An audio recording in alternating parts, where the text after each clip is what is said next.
Shri Swami Samarth friends, आप सबका स्वागत है श्री स्वामी समर्थ यूट्यूब चैनल पे। मैं आपको हनुमान जी के 10 उपाय बताने जा रही हूँ फ्रेंड्स। तो आपको ध्यान से सुनना है।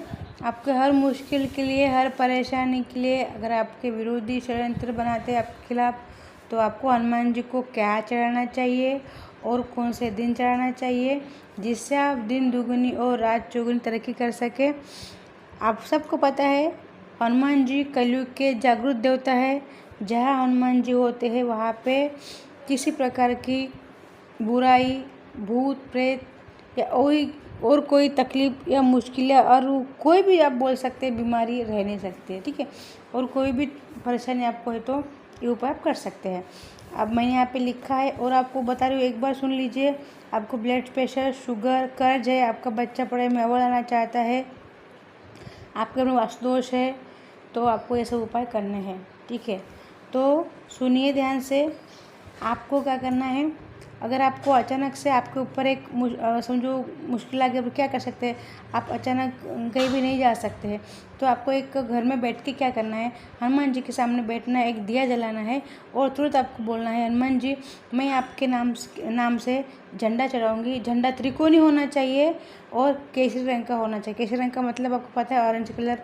वो ऐसे बोलना है आपको, हनुमान जी के सामने बैठ के दिया प्रज्वलित करना है, बोल देना है हाथ जोड़ के। अगर आप दिया नहीं जलाएंगे, फिर भी अगर आप मन में बोल देंगे, तो बोलने के बाद आप जब जाएंगे, तब आपको मंदिर में जाएंगे या आपके घर में हनुमान जी की प्रतिमा है, तो आप फिर आपका काम होने के बाद आपको क्या करना है, झंडा चाहे तो आप मंदिर में चढ़ा सकते हैं, लेकिन अगर दिया भी अगर आपको नहीं करने का है तो आप उस दिन कीजिए। या फिर आपको अगर आपने आज बोला है तो आपका काम हो गया आज के आज, तो आप आज कर दीजिए। समझ में आया आपको। अगर आपने बोला है मेरा ये काम होना चाहिए, तो आपको, अगर आपने झंडा बोला है और अगर दिया बोला है, तो आपको काम पूरा होने के बाद झंडा और दिया हनुमान जी के अंदर चलाना, ये जाके वहाँ चले जाना है और लगा देना है। ये आपको एक काम करना है। दूसरा उपाय सुन लीजिए। अगर आपका जीवन में अचानक से कुछ बीमारी आ गई, बहुत बीमारी, बड़ी बीमारी है, वो हट नहीं रही है, तो आपको इसी प्रकार से झंडा, त्रिकोण झंडा चढ़ाऊँगा ऐसा बोलना है या चढ़ाऊँगी ऐसा बोलना है, और आपको बीमारी ठीक होने के बाद आपको झंडा वहाँ चढ़ा के आना है। उसके बाद जिस व्यक्ति के नाम से करें उसका नाम आपको अवश्य बोलना है। लेकिन अगर आप किसी के लिए, आपकी माँ के लिए या आपके सास के लिए, बेटी बेटा किसी के लिए भी, घर के व्यक्ति के लिए करें, उनका नाम बोलना है। अभी हो गया। दूसरा उपाय सुन लीजिए। आपको पूरी और हलवा, ये प्रसाद हनुमान जी को अति प्रिय है, लेकिन आपको ये जो पूरी हलवा का प्रसाद अगर आप चढ़ाते हैं, तो आपको मंगलवार का दिन हो या शनिवार का दिन हो तो चलेगा, लेकिन मंगलवार को चढ़ाने से ज़्यादा लाभदायक माना गया है। मंगलवार को हनुमान जी का दिवस ही कहा गया है, इसलिए आप पूरी और हलवा बना के हनुमान जी को, उसमें तुलसी का पत्ता रखना आवश्यक माना गया है। इससे अन्न की शुद्धता होती है और भगवान भोग स्वीकार करते हैं। चढ़ाना है, ये आप हनुमान जी की खुशी के लिए कर सकते हैं, क्यों तो हनुमान जी खुश हो गए तो आपको बिना मांगे सब कुछ मिल जाएगा। और अगर आपके लिए कर्ज बढ़ गया है, तो हनुमान जी के मंदिर में जाके आपको मंगल स्तोत्र का पाठ करना है। जब आप मंगल स्तोत्र का पाठ करेंगे, तब आपको वहाँ बैठ के क्या करना है, दिया जलाना है। पहले चमेली का तेल का जलाइए या घी का जलाइए, या फिर आप सरसों का भी, आपके पास जो व्यवस्था है उस प्रकार से कीजिए, ठीक है। तो इससे हनुमान भगवान आपको पता है, मंगल जो ग्रह होते हैं उनको नियंत्रित करने वाले हनुमान जी होते हैं। मंगल ग्रह को ठीक हनुमान जी कर सकते हैं। अगर आपको ब्लड प्रेशर, शुगर बढ़ गया है, तो मंगलवार को आपको हनुमान चालीसा का पाठ हनुमान मंदिर में जाके कीजिए या फिर हनुमान की प्रतिमा के सामने कीजिए। इससे आपके ब्लड प्रेशर में, शुगर में आराम होगा। करके देखिए। लेकिन आप जो भी काम करते हो उसको भगवान को सामने पहले बोलना है, तो ही आपका काम भगवान सुनेंगे और करेंगे। क्यों तो अगर आप विश मांगते हैं तो आपको विश बोलना भी पड़ेगी कि मुझे इस काम के लिए मुझे करना है, मेरा ये काम ठीक होना चाहिए, मैं इसके लिए हनुमान चालीसा पढ़ रही हूँ, भगवान मेरा ये ब्लड शुगर है या ब्लड प्रेशर है या जो भी है वो ठीक होना चाहिए, ऐसा बोल के आपको हनुमान चालीसा का पाठ करना है। और आपको ओम हम हनुमंते नमः ऐसे बोलना है। मैं ये मंत्र आपको लिख के दूंगी, यहीं पे स्क्रीन पे लिख के दूंगी, ठीक है, लास्ट में लिख के दूंगी। और आपको डर लग रहा है तो मंगल डर डर के ऊपर, पराक्रम के ऊपर, क्रोध के ऊपर ये आपके ऊपर हावी नहीं होने देते हैं। हनुमान जी आपके ये सभी दुर्गुणों को ठीक करते हैं। तो आपको पूर्व मुख बैठकर दिया जला देना है और ये चालीसा का पाठ करना है। आप चाहे तो बजरंग बाण का पाठ भी कर सकते हैं। राम स्तोत्र का पाठ आपको अवश्य करना चाहिए। क्यों? तो हनुमान जी को बुलाने से पहले अगर आप हनुमान जी अकेले को बुलाएंगे तो वो नहीं आएंगे शायद, लेकिन अगर आप राम का नाम लेके बुलाएंगे तो वो दौड़ के चले आएंगे।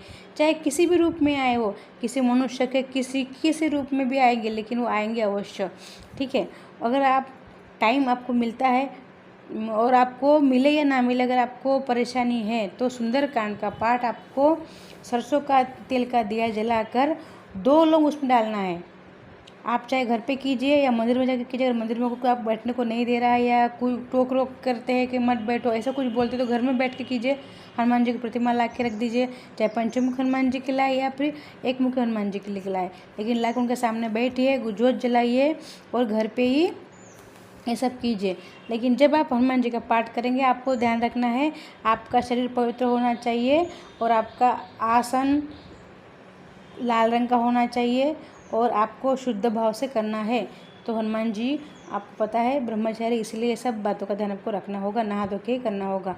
इस तरह से अगर आपको कर्ज मुक्ति के लिए कर्ज मुक्ति भी होगा। मंगलवार को आपको कर्ज मुक्ति के लिए आपको मंगलसूत्र बोलना ही है और आपको मंगलवार को कर्ज कभी भी नहीं लेना चाहिए।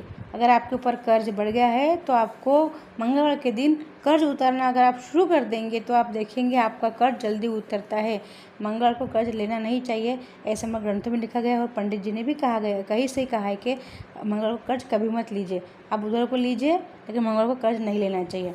अभी आपके बच्चे की पढ़ाई के लिए, अगर आपका बच्चा पढ़ाई में जी चुराता है, नहीं पढ़ता है, तो बच्चे को भविष्य के लिए आपको बहुत चिंता हो रही है, तो हनुमान जी मंदिर जाके आपको 10 बार हनुमान चालीसा का पाठ करना है और प्रार्थना करना है। आप जो आपकी विश है वो बोल के ही करना है।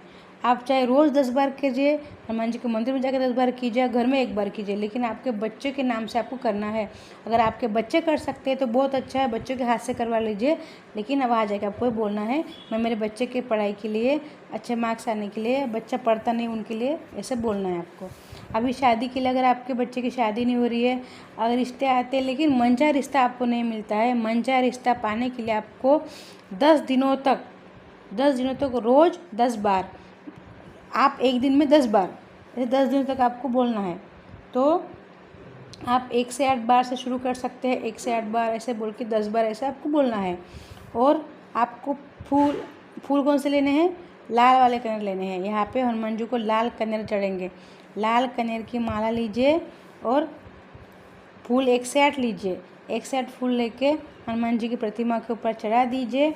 मंगलवार को आपको करना है ये लाल कनेर का जो उपाय है। इसके लिए क्या होगा, आपका जो असंभव से संभव कार्य है वो पूर्ण होगा। ये असंभव कार्य पूर्ण करने के लिए मैंने कहा है।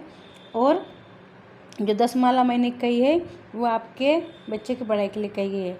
और 10 माला और मैंने कही थी वो आपको बच्चे की पढ़ाई के लिए और शादी के लिए जो मैंने कही है वो आपको 10 दिन बोलनी है। और आपके बच्चे की पढ़ाई के लिए आपको 1 बार 10 बार बोल सकते हैं एक टाइम में, तो अच्छा ही, नहीं तो आप रोज़ 1 बार बोलते बोलते अपने बच्चे के नाम से कर सकते हैं या कीजिए। उनके हाथ से करेंगे तो बहुत अच्छा होगा। और आपको वास्तुदोष के लिए, अगर वास्तुदोष आपके लिए, आपके घर में वास्तुदोष बढ़ गया है, वास्तुदोष ठीक नहीं हो रहा है, तो आपको हनुमान जी की प्रतिमा लानी है। हनुमान जी की प्रतिमा लाने के बाद आपको उनको, जब आप लाते हैं उनको मंदिर से ही प्राण प्रतिष्ठित करके लाना पड़ता है। हनुमान जी की जो तस्वीर होती है वो कैसे होनी चाहिए? वो होनी चाहिए पारे की तस्वीर होनी चाहिए उनकी। आपको उनको प्रतिष्ठित करके लाना है, घर में स्थापन करना है। जिस दिन से आप स्थापन करेंगे वही उस दिन से आपके घर में मांगलिक दोष समाप्त हो जाएगा। शादी में देरी होती है वो भी समाप्त हो जाएगा और वास्तुदोष भी समाप्त हो जाएगा। मांगलिक दोष है, शादी में देर हो रही है, तो चमेली का, हनुमान जी के ऊपर चमेली के तेल का चोला चढ़ाइए। चोला का मतलब आपको पता है, चमेली के तेल में सिंदूर मिक्स करके हनुमान जी को चढ़ाना चाहिए, इसको चोला बोलते हैं। ठीक है, इस प्रकार से मतलब लेप करने का मतलब चोला होता है, हम चोला बोलते हैं और इसको हम लेप भी बोल सकते हैं, तो दोनों का मतलब एक ही होता है। तो आपने ध्यान सुन लिया, ये सब बातें ध्यान रखिए, इस प्रकार से कीजिए और शादी के लिए 10 दिन तक आपको एक दिन में 10 बार 10 दिन तक कंटिन्यू करना है। ठीक है फ्रेंड्स, आपको अच्छा लगे तो सब्सक्राइब शेयर अवश्य कीजिए।